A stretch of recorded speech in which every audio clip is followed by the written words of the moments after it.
gawe kaget atiku. Slamet tekamu lho. Pangestune Kang Togog. Slamet Kang, aku ngaturke bektiku katur ya Kang. Ya tak tampa. Kok janur gunung kadingaren wong adat biasane kowe iki ora tau gelem saba mrene. Pendak-pendak nderekke ratu gustine awake dhewe mesti aku ndadak ngampiri. Lah kok ora kaya sak gedhagan iki kok kowe tekan ngomahku kuwi ngopo? Eneng apa lan wigatine apa? Mara gage kowe matura karo aku, Sarawita. Ora ana apa-apa kok, Gek. Ya ming sepi. Sepi tegese Nang omah ki sepi nglangut, mula terus aku dolan mrene. Wit mau esuk tekan sore kok ming delok TV terus. Ora ana kegiatan liyane. terus entuk warta apa, ana berita apa? Mbah, Lho. Jare ndelok TV. aku ming delok iklan kok. Nek berita tak pateni, ngono anggere mulai iklan tak tonton. Ayo kepengin tuku apa ta apa ngono iki lho, Gak. Oh, ngono ta. Heeh. Ya rasa sok tetuku. Duit kuwi apike dicelengi, dinggahke. Rasa nggo tuku apa-apa, mergo sok kowe nek kala mangsa kepengkok kebutuhan kuwi ora nrethek mrana-mrana ning duwe singgahan. Tur dasare kowe urip dhewe, ya ta. Wong urip dhewe iki ora kepenak. Kancamu ya ming aku. Monggo kowe jane karo aku ki jane duwe rasa apa kok ora tau dolem-dolan ning omahku ki jane ngopo to lho? Ya tangga teparu do sapa? Hah. Sapa kaya pitik. Maksude do dolan ning omahku ngono lho, Gak. Heeh. Ora kowe kok ya ora kaya biasane. Biasane mlathoki kayu. Biasane nek ora mlathoki kayu ya gawe bata. Arep tok nggo ngapae? Bata kok gedene 50 cm. Arep tok nggo ngapa kaya cor-coran. Ya saora-orane nek ana kepinteran ki tak karyake. Aku iso gawe bata ya gawe bata. Men atine iki ora sepi. Wong nganggur ki nek ming meneng wae atine mesti bakale sepi. Tur ya ana bab nding lung. Ana apa? Janjane aku ki metung karo kahananku. Kanan sing piye? Kahanan sing tak lakoni kira-kira 7 dina kepungkur malem Jemuah Kliwon wingi. Heeh, ngapa? Kowe ngidul apa? Ora. Lah kok sepi? Aku turu wit sore. Aku bar menehi sajen karo kerisku kae terus tak tinggal turu. Pamrihku ya golek impen. Lah kok tekan tenan. Nalika tengah wengi meh lingsir aku ki ngimpi. Ngimpi apa? Kaget atiku. Ora kanthi kanyono-nyono kok omah kene iki kaya ketekan Nalindra. Nalindra Trata Sabrang. Udu. Sandangane sarwa apik, sandangane sarwa becik. Mongko nitik kereta kencana jluk ana ing omah kene, terus mlebu, terus sak pejagong karo aku. Ning tak tiling-tilingke paningalku tak mat-matke ratu mau dudu Ratu Sabrang. Lah sapa? Sing nganggo sandangan apik, sing nganggo sandangan becik iki kok kaya ponakku dhewe. Ponakmu sapa? Anake Semar ya kuwi Bagong.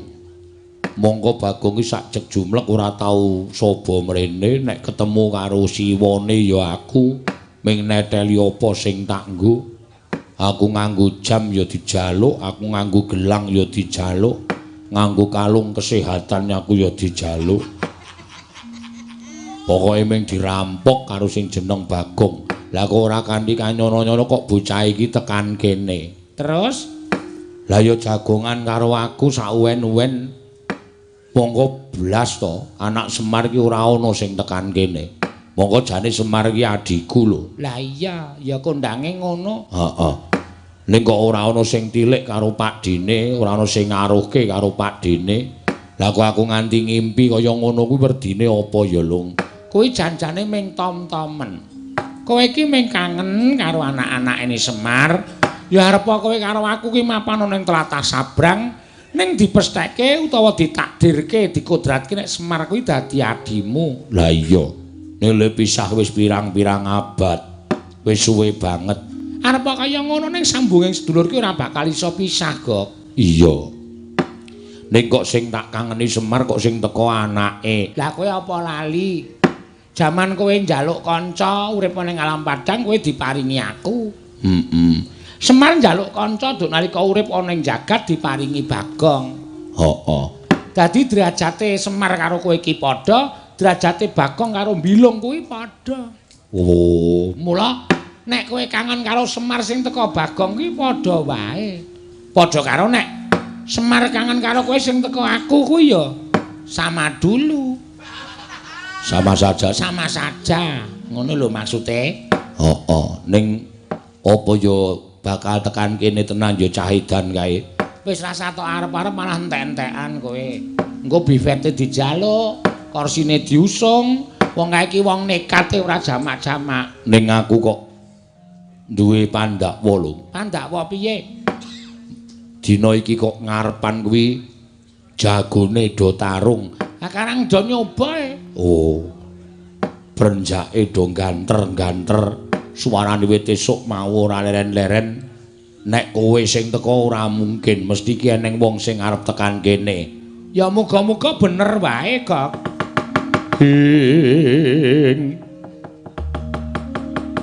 Rekat lampahing rata tanpan lara.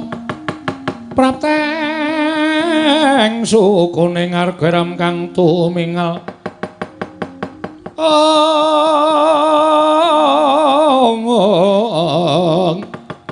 Geram kang tumingal dendeng saengga praja. Ucap kacarita nalika semanten. Eling-eling ki Lurah Togog nggih Sang Hyang Catugara ingkang Jawantah. Sak ciptane dadi sak sedyane ana.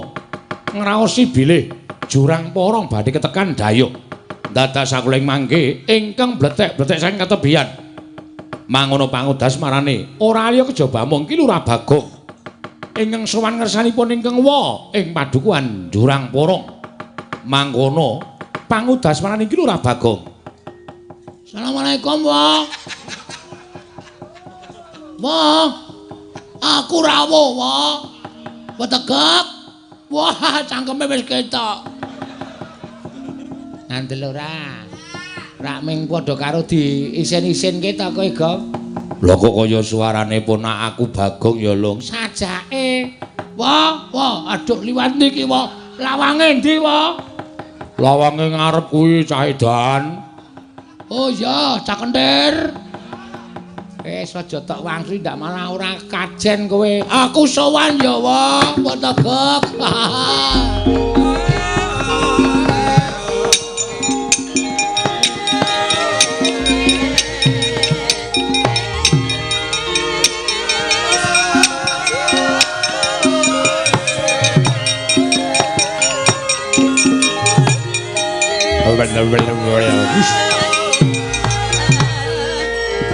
Teko-teko kok lambene wong tuwa diewer-ewer.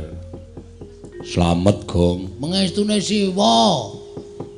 Wilujeng, Wa. Ku ngaturke bekti ya, Wa. Iya, tak tampa. Bagong slamet, Gong. Mbiti, bilang. Ndeng bilung lali aku. Slamet, Wa, bilung. Bektiku katur ya, Wa. Tak tampa Bagong. Mengestune wong tuwa tampan ana. Tak gegem dadaku kok cilik terus to, Wa. Ya karang kaya ngene iki wujudane. Heeh, sing penting sehat ya, Wa. Heeh, sehat. Siwa Togog sehat, Wa. Iya, slamet sehat le cah bagus. Sangeme kok sedawa, Wa. Mbok wis kowe ngopo lho karo jeneng wong tuwa kok mesti ngobok-obok sak penake dhewe. Jane kowe iki ngopo? Kok janur gunung kadingaren. Dian omahmu saya apik apa? Kok dadi saiki aku iki nderekke ratu sabrang, ratu sugih-sugih. Apa-apa biak-biuk kowe butuh apa tukoke, butuh apa-apa tukoke. Kae gambare sapa e, Pak? Gambarku no. Kae to sing ning buri kae to. Heeh. Nganggo sandangan Jawa nganggo iket, Pak, nganggo iket.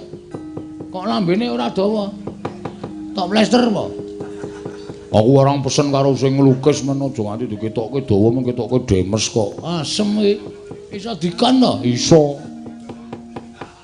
Kae nek dimati kaya rupaku lho, Pak. Tapeke ya, Pak. Lah, rak tenan to apa-apa ditembung to. Gawanen arep tok gawa arep tok nggo majang ning omahmu apa? Apa wis ditembok? Urung. Sandalke kandang kebo. Asem ya. Aku iki nang kene iki padake abdine Ratu Gong Binatara wis gambare tempelke kandang kebo. Ngopo? Ana apa? Ngene wae. Aku arep matur. Matur apa? Kurang-kurang bejane sisil sembire. Sisip sembire kowe kelangan adi wae. Lho, adi sapa? Semar. Kok kelangan Semar piye maksude? Aku ki mbah nek meng niat kepengin bangun desa. Aku nglumpukke Semar karo Gareng karo Petruk, ponakmu kabeh. Iya. Dedrek rembukane aku ki jane ra ndiragat. Aku terus nganti sumpah karo Semar-mar. Nek nganti aku ora kelakon bangun desa, aku sumpah aku gugat nang kayangan. Ngono kuwi Semar wis ngelekke, Bako. Aja wanton nyelekop. Omonganmu ki padha karo omong aku. Nang aku ora percaya. Lah kok jebule tenan? Jebule tenan piye? Pukulun. Pikulan Bathara Guru ki rawuh tanpa murid. Terus arep boyong karo aku.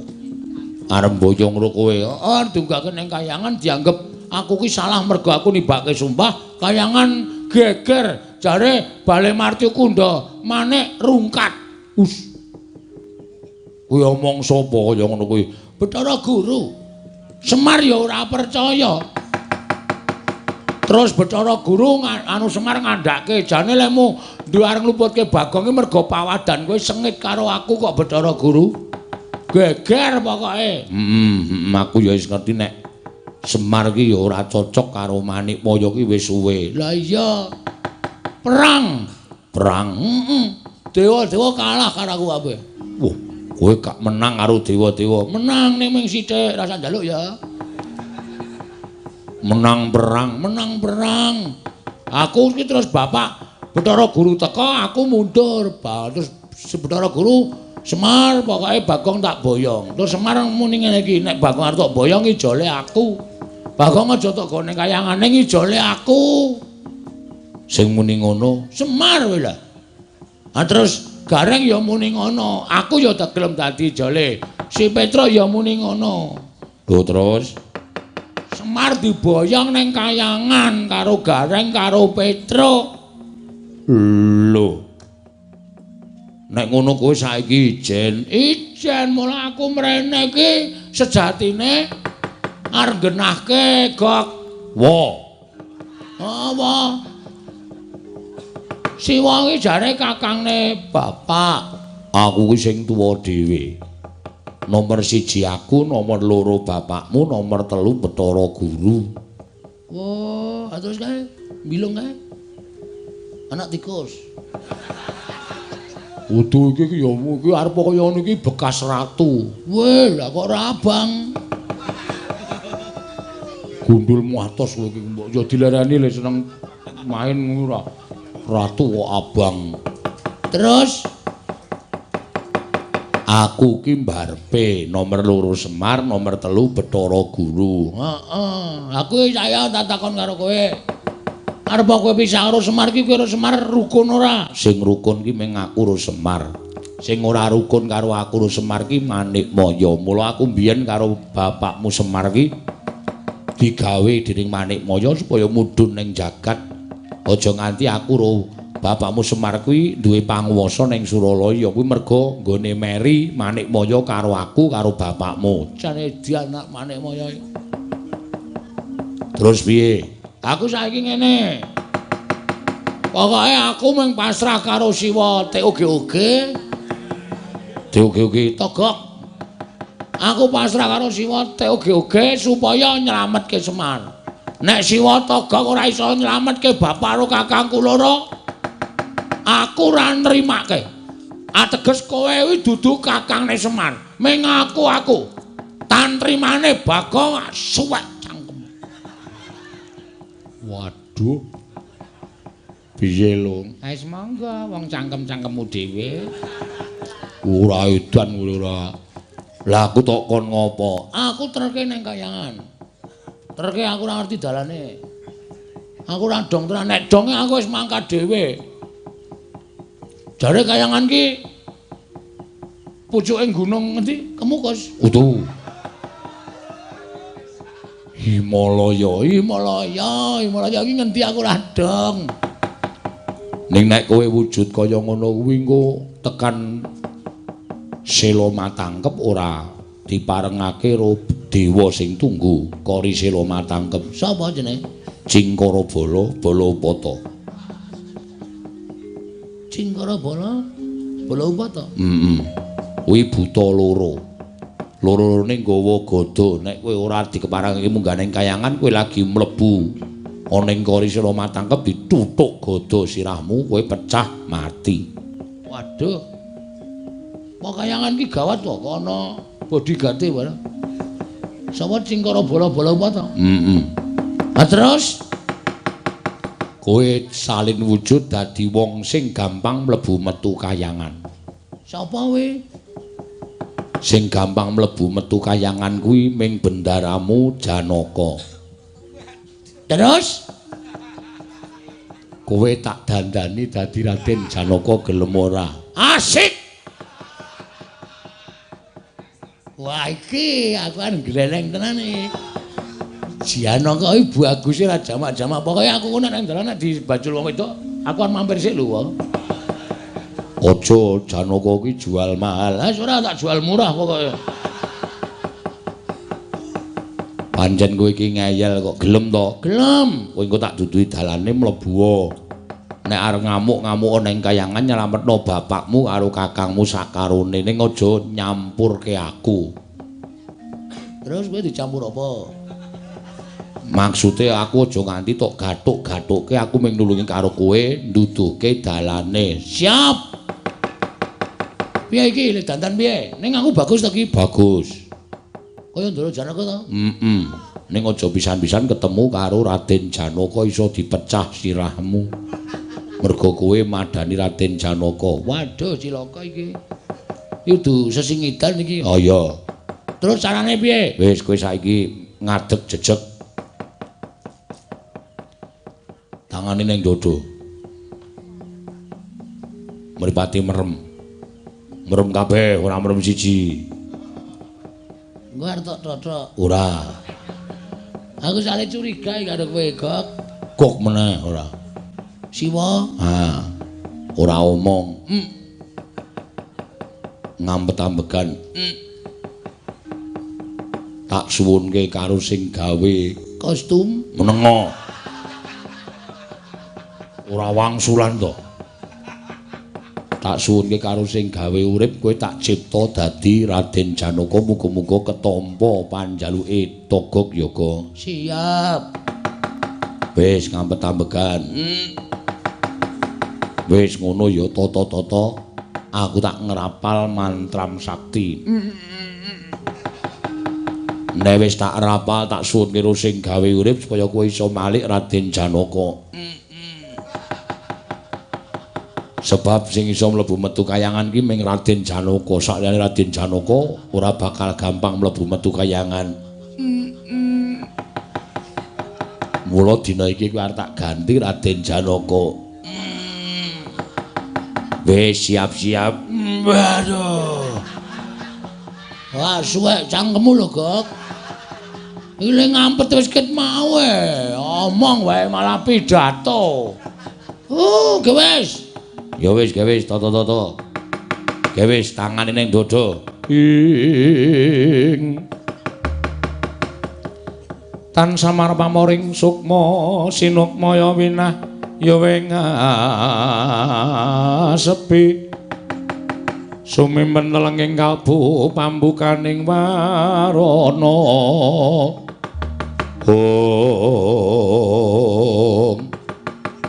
eling-eling nadyan wujuding Panakawan parandiri Dewa Ngejawantah mila sak ciptane dadi sak sedyane ana katarima panyuning Kelurah Catugara ilang wujuding Kelurah Bagong nenggih panenging Pandhawa Satra ing Madukara Raden Janaka.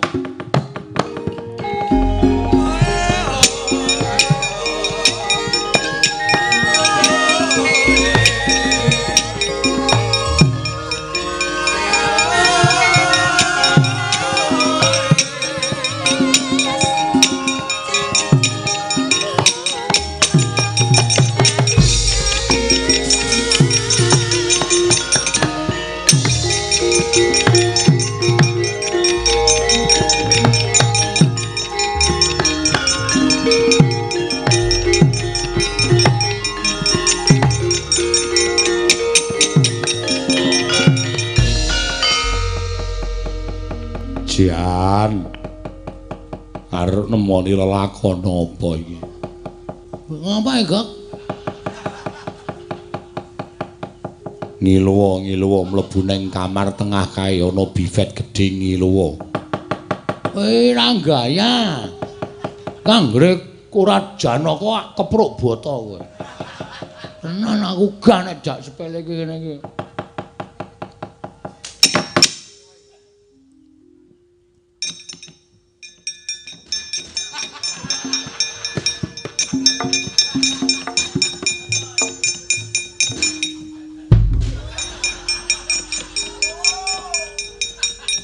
Le mlaku kok njur halus.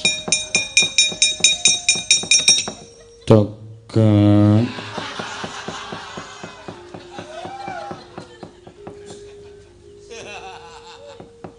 Wis ben nengke wae.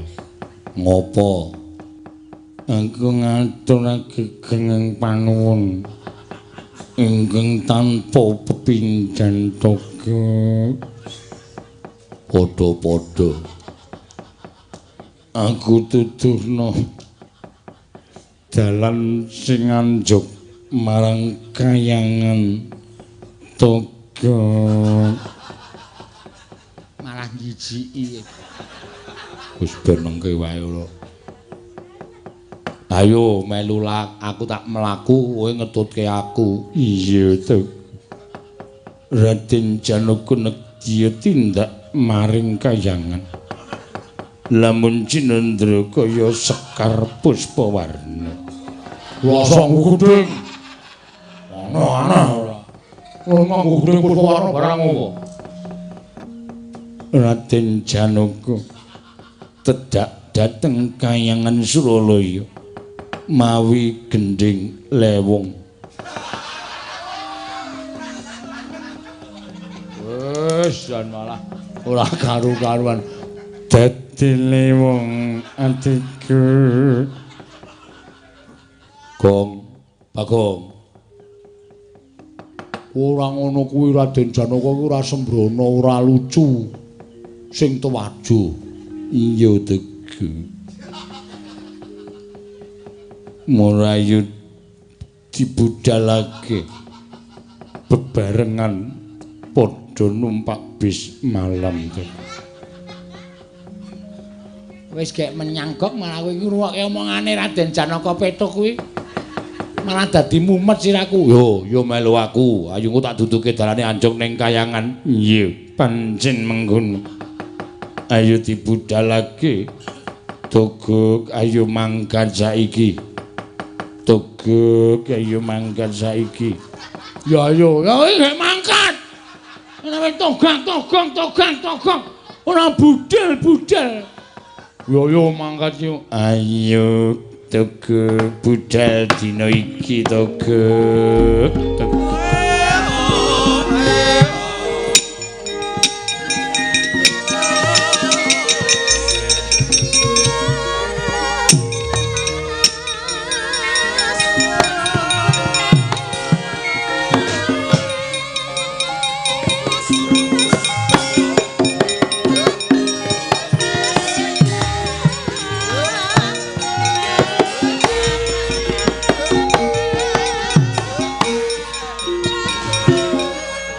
leru kamar